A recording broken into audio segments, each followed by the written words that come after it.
there's one thing I always enjoy is what's that are set in real locations. Be some obscure place or some random forgotten Western Europe town, or perhaps a tech base set in one of the most exotic and faraway celestial objects in the solar system. That's Arrokoth, more or less. A small, according to this, dressed Neptunian object. Yeah, that's pretty much found in the very limit of our system. It is mysterious, eerie, and shows us how space still houses some of the most amazing secrets out there. It is also the perfect place to set up dune mapping.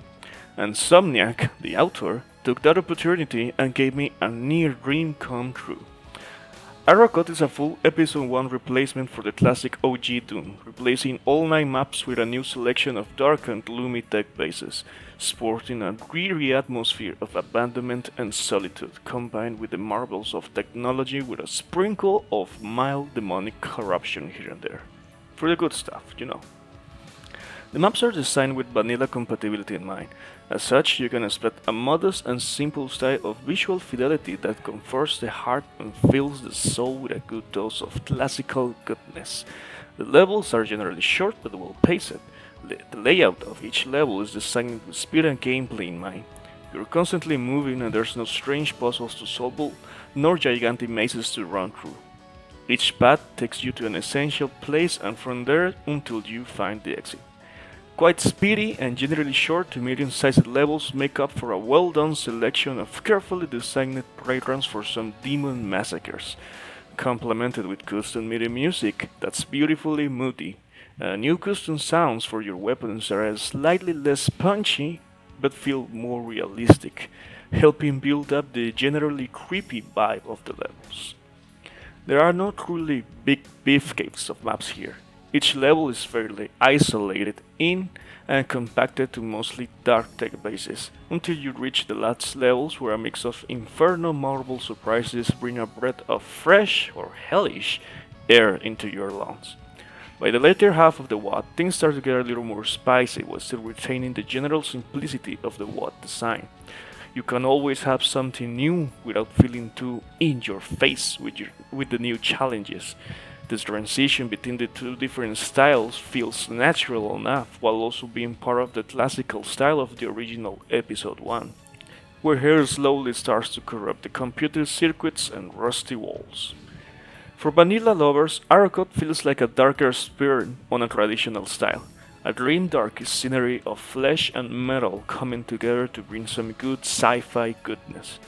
The gameplay follows similar footsteps by showing progressional raises of difficulty.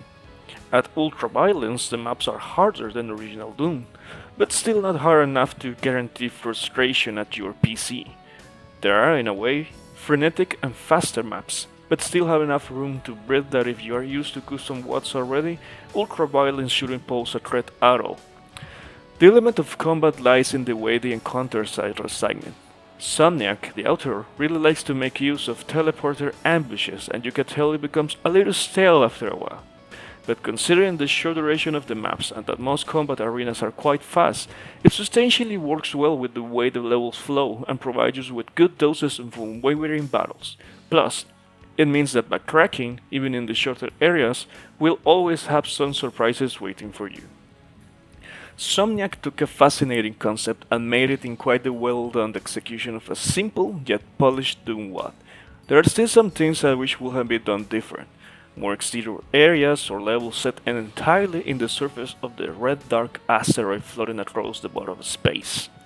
A little bit of more secret hunting and exploration into different zones would have been nice too. And more maps, of course. Because man, I ultimately really loved it.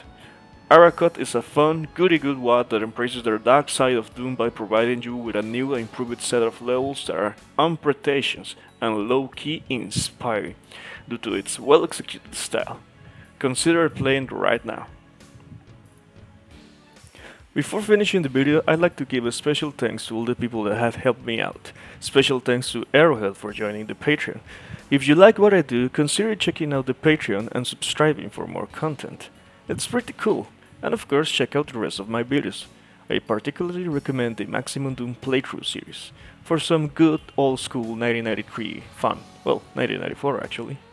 And check out the WAD scene if you like pretty damn cool gamey, old school magazines. So that's it for now. Bye bye.